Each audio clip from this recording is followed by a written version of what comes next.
Green onion.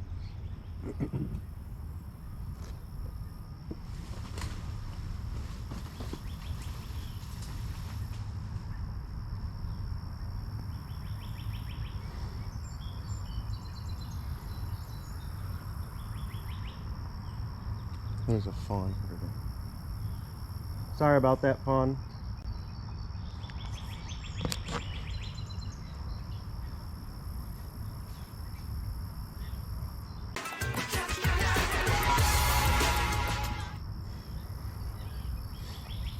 Take two.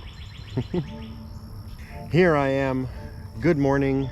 It's Steve-O. I hope everything is going well with you and that you're taking care of yourselves and the ones that you love.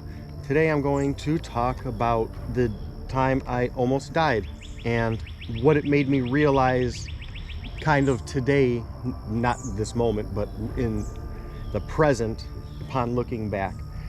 And I say I want to start trying to do this before each video, so I'm going to share a Bible verse. I have a lot on my mind, so I apologize if I'm jumpy. I'm trying to focus. I'm having a lot of trouble, and I'll talk about that more in a minute. So before I do that, I'm going to share this Bible verse. I'm going to put it up on the screen, then you can pause it if you need to, but I'll be reading it right after.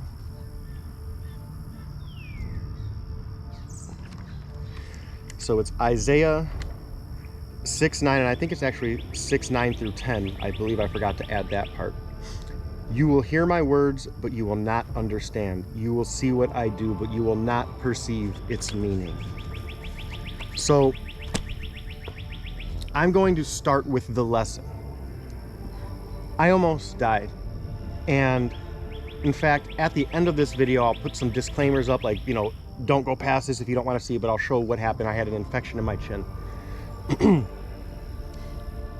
The lesson, I think, is more important than what I went through, so I want to focus on that first, because I think this is the key takeaway. What Isaiah was hearing from God is saying that some people, they won't get it until they're ready. That's one of the hardest things as someone trying to help people, is that getting to that point where I realized today's not that day. The day I almost died was not that day, and that's kind of the lesson. I almost died and didn't come any closer to God at all. Now, I always say I want to share these because these may not, pertain to you, but if I feel something, I'm not the only person in the world feeling it. I know that. So there may be some other person sharing in this and needing to hear this, or that you may know who needs to hear this, or may learn from this, or you may learn from it. My point being, I know people who have passed and are right now in situations where medically their time is limited, and they are, in my own opinion, not utilizing their time the best, not hearing God's message, not letting the Holy Spirit flow through them into others, and they're spending time focused on where I was for 40 years of my life, which was me. But I also get that at the same time. Now, the ultimate point is, in my opinion, coming close to death, I would think and have thought that would bring you closer to God. And now I realize, no, that is just another day to a non-believer, to a godless person. It's insignificant. My point is, if they didn't believe before, they won't believe. And again, I almost took that as a victory when I walked away. And that is very, very hard for people to navigate, both as, again, sometimes the person looking for salvation and the person trying to offer salvation. And I don't know another kind of way to say it without just beating that up. It shocks me. And again, looking back, the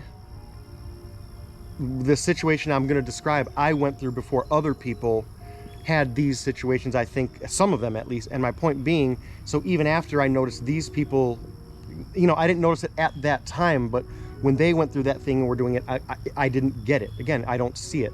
I didn't see it. Some people won't see it. Some people will refuse to see it. I often talk about atheists and how certain atheists like Eamon Ra, Dillahunty, and Hutchinson, I believe, or Hitchinson, have this philosophy of if God spelled out in the clouds my name, my social security number, and what I'm literally eating in the moment, again in space, or again something that that a believer would say, obviously that's kind of a sign, but they would say no, that's an alien doing it, I'm hallucinating, it's the government, it's a myriad of things to not believe. I'm gonna wait for that beeping to stop. So it's that old analogy I used to hear, you can lead a horse to water, but you can't make it drink. And I now say you can lead an atheist to faith, but you can't make them drink of it. It's a fascinating dilemma. And like I say, I'm fascinated by it personally because I've been on both sides of that now. And again, one thing I try to do is take a step back and say, if there's a way, what could I do to get through to Steve-O laying in that hospital bed when this was happening? And I don't know that right now. These are the questions I have for myself, because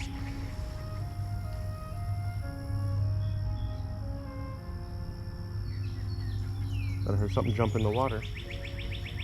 I don't want mama deer coming after me. If you saw again, I don't know where I'll post this before or after, but with the whole fawn thing, I want to be able to maybe one day talk to this person like me on that hospital bed, and if that person did not make it, like I was fortunate enough to push them towards salvation, not towards an existential crisis. So this is what happened to me, and there's a bit of irony because I got it from during COVID, when everybody said mask, mask, mask. Even now I'm against wearing a mask, and this was before what I'm going to tell you, because of just the freedom principle, meaning if you believe in freedom, you have the freedom to wear a mask, and I have the freedom not to, and I have the freedom to look at information and assess whether I should wear a mask. And I didn't see the information that said I should wear a mask, but people did, and they told me I needed to, so I had to go to a daughter's dental appointment and put a mask on. I ended up getting an infection, and it ended up being a cellulitis infection, which just brings me back to Marine Corps boot camp, because that was one of the things they used to beat you up about all the time. Don't touch your face, you'll get cellulitis. Fast forward, I'll go through the whole story. Again, this is a vlog, this is for me, and I'm gonna talk in another video. I'm gonna be doing a vlog right after this, literally, about something in regards to talking to people versus talking to myself or Jesus. I got an infection and I went to the hospital, and I didn't have my daughters at the time. I'll give the full context, because again, I didn't think about this before, like as this was happening. But if I fast forward to the end of this, I was released from the hospital on the day that my mom had passed away several years before. And when I was getting closer to that realization, I was like, God, I say that now, but that is not where my head was. Because again, that's what my brain would go to now, God, please. But again, back then there was no God, please. All there was is like, I may die on my mom's birthday, or on the day my mom died. So again, little context before that, nobody knew I was in the hospital, because I didn't need to tell anybody. There's no reason to, and additionally, the time I was in the hospital, no one was calling me or texting me, because again, that's not the way my life works. I don't have people doing that. So I'm sitting there navigating in my head. Again, this is fast forwarding, and I'm going to backtrack in a minute, but I'm like, man, am I going to need to... I remember I did call my kids, but I didn't let anyone else know I was in the hospital. And I'm thinking, navigating, like, do I need to let them know in case I die here? And then I'm just like, no, if I die here, they'll find out. Like the same, eventually, like my if and again, this is what I was navigating in my head. I'm like, my ex will know I died when I don't come to pick up the kids, and she's like, what the heck, and calls around, and everyone else will know probably after that. I may shut up when the garbage starts going off, because it sounds like they're going through and doing the garbage dumpster things. So now, let me go all the way back to the beginning. I was in the hospital. Again, I don't remember anymore. I want to say it was 4 or 5 days. So I tried to ride it out with this infection, and I realized it was getting worse. So I go to the hospital. The first thing they try to do is give me a COVID vaccination. Of course, because when you have a cellulitis infection, Big Pharma needs that money. Unironically, now that I'm actually I'm kind of thinking about this in real time. But what I'm realizing is what I'm learning about COVID is that probably would have negatively affected my immune system to the point where that would have been worse news. So good job, VA, and good job, Big Pharma. So I didn't want that jab, told them no. Now the pain started getting so bad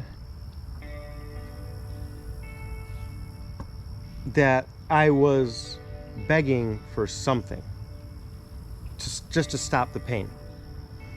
Now I'm in hindsight again. I don't like that they did this, but they gave me morphine. I've never done a hardcore drug before, aside from things like Vicodin when I had my surgeries on my ankle and my teeth.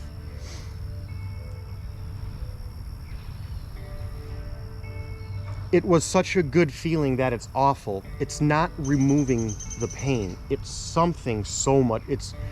It is, and I don't, maybe the way I felt it, I'm gonna hold on the garbage dudes.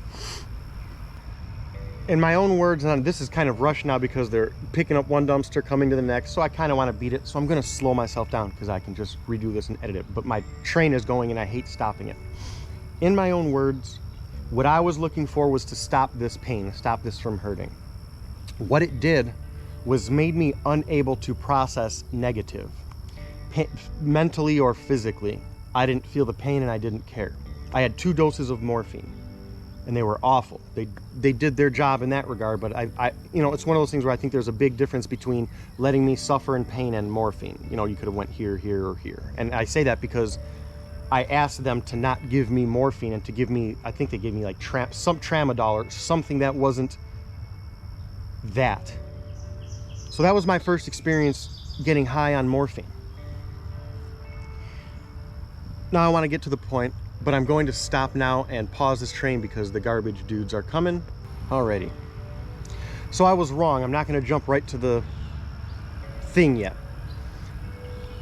What ended up happening was, again, this is in my own words. I'm not a doctor. I was high on morphine and drugs and almost dying at the time. But I want to talk about 2 things actually now. So I'm glad I did pause, that hard pause. So what ended up happening, again, cellulitis is a bacterial infection. So in my own words, what they do is, and this is what really, again, started to get things, make it a negative experience. What they had to do was get it out. And the reason being, they take cultures and they put them in their culture dishes and they take various cures. I don't know, because it's not, I don't think it's a vaccine is the right word, but whatever the thing is to combat that bacterial infection, because they don't all work the same, meaning some work on different strains more than others. Some strains react differently to others. So what they do is they take, you know, they put the sample in, you know, what 10 dishes, take the 10 things and look at it and say, okay, this one didn't grow, this one reduced, this one did, and they take the one that worked, if that makes sense. So what they do is they took their hands and had to press the stuff out and take it on things, which hurt a lot. So then what happened was they kept coming back and saying, again, I wasn't processing things right, but they were saying things akin to, we're kind of having an issue, so we're just gonna, it's gonna be a little longer. We said it would be, you know, the next, like, so they did the thing, they said it would be the next day, then they'd get a thing. So 3 days, and then it's the 4th and the 5th.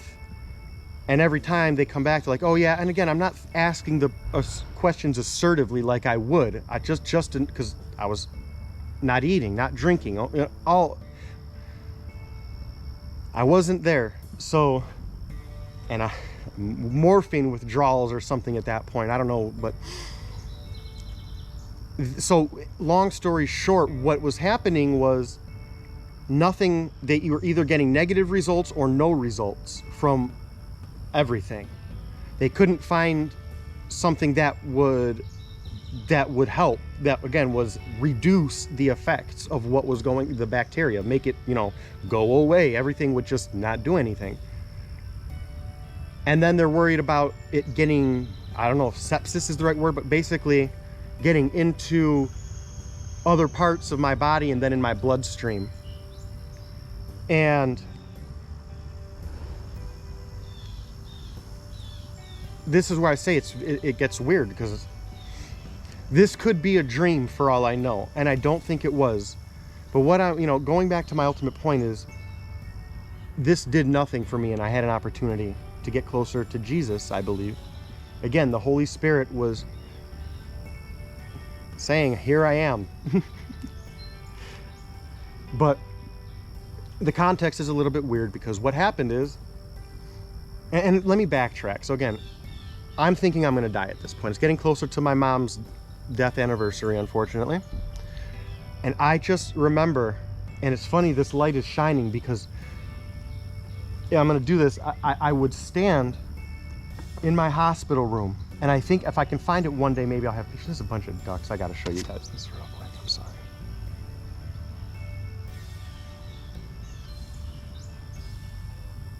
That's awesome.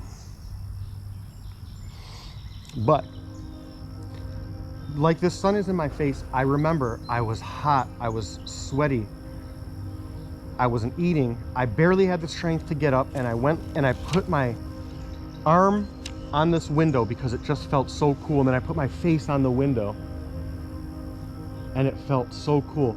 And just as I can see these lights and you can see them flashing on my face, I don't know, I think it's Motor City Casino. Some casinos right outside the VA, not right outside, but in the distance between these buildings. I'm in one of the top levels of the hospital. I can put it, and as I'm relaxing, I can just see these flashing lights from the casino.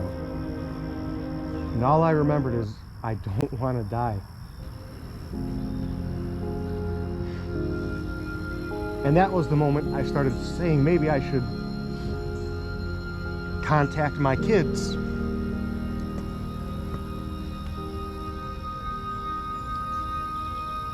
And it was sometime in the next, whatever, I think the morning. But I wake up in my hospital bed, and there's a black gentleman standing and looking at me.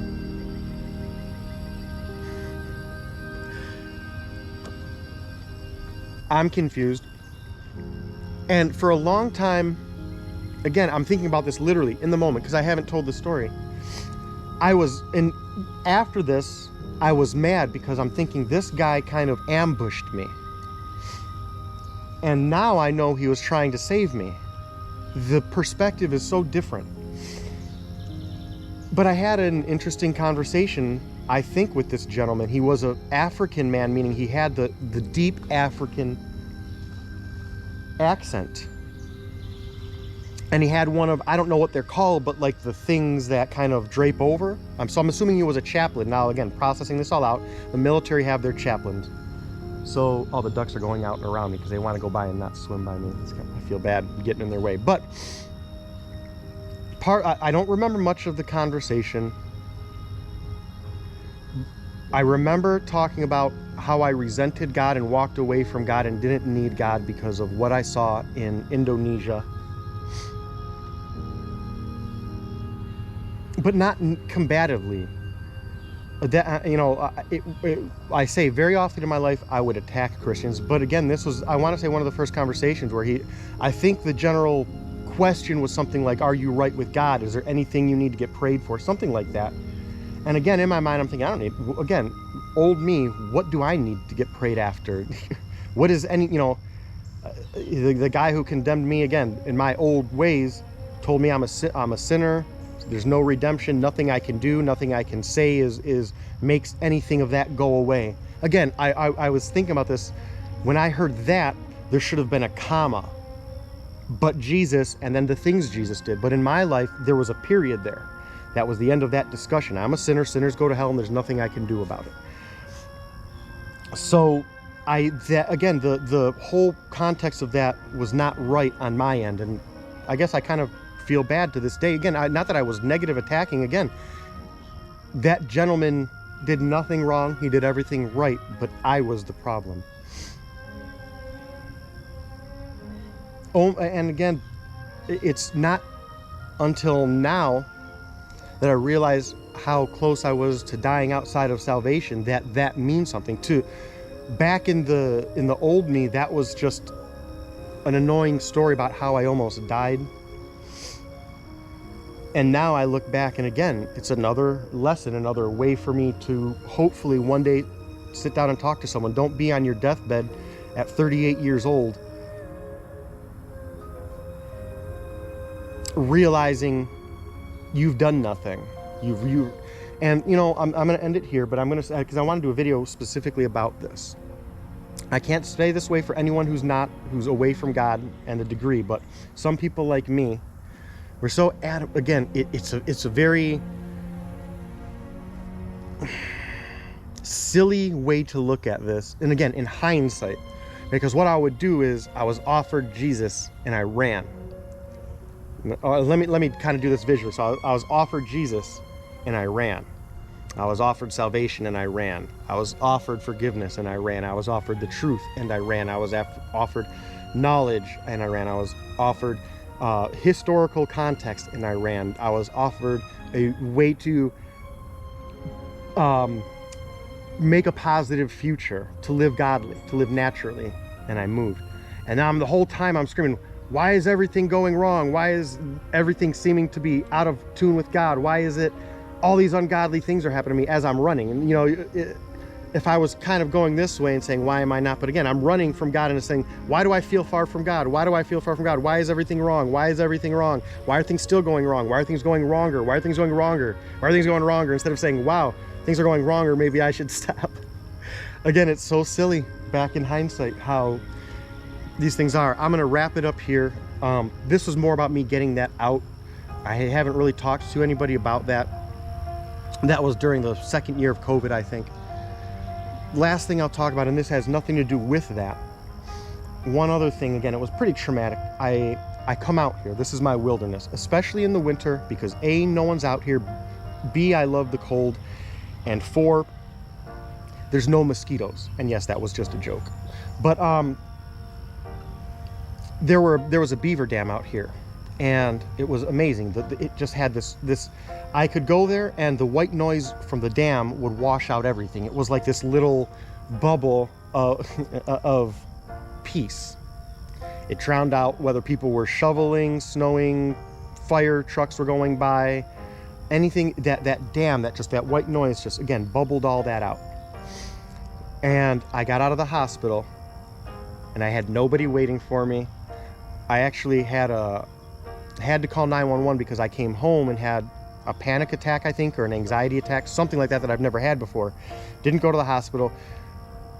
The next day, come out here. It's beautiful, white snow, quiet, serene. When I get out there, the people on this side of the creek, understandably so, again, this is me. This is just me. I'm not resentful of them. It's understandable. It's just not what I needed at that time. But come out there to get my peace, to focus. What happened was the dam ended up pouring. Dams are awesome. Beavers are awesome. The engineering efficiency they have is amazing. Long story short, it started flooding over into the people's homes and stuff, and their pipes and sewage. So while I was in the hospital, they paid a company to come out and basically get a backhoe and tear everything out and move it onto that side. I talk about it on my other channel, actually, but it was gone. And again, it was just not what I needed, not what I expected in that moment. And things got better, you know, because I'm here and now I'm closer to Jesus. But that whole situation was not ideal. And I think there's more to it. I tend to afterwards, oh yeah, this and that, but good, because I don't want this video being any longer than it is. I hope everything's going well with you, that you're taking care of yourselves and the ones you love. And unironically, as soon as I hit stop on this and that, I'm going to start another video for my vlog. So go easy, and hopefully I will see you there.